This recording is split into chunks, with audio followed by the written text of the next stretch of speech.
बिस्मिल्लाहिर्रहमानिर्रहीम।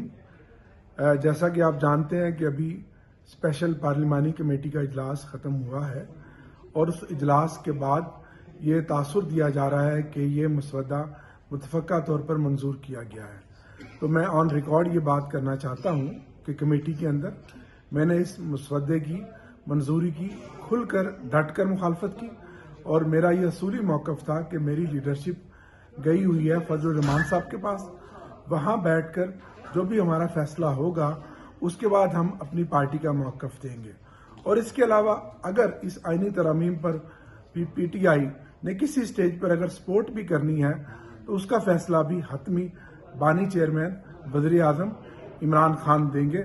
और आप जानते हैं कि जिस फस्तायत का माहौल पैदा किया हुआ है पिछले 15 दिन से, खान साहब की किसी भी मुशावरत पर जो अमल है उसको रोका हुआ है, उन्हें कैद तन्हाई में काल कोठरी में डाला हुआ है। और आखिरी बात जो मैंने वाज़े कमेटी के सामने की और मीडिया के सामने भी की कि ये मसवदा जो अभी फाइनल दिया गया है जिस पर 26 प्रपोजल्स हैं, मुझे अभी भी ये यकीन नहीं है कि ये मसवदा हतमी होगा।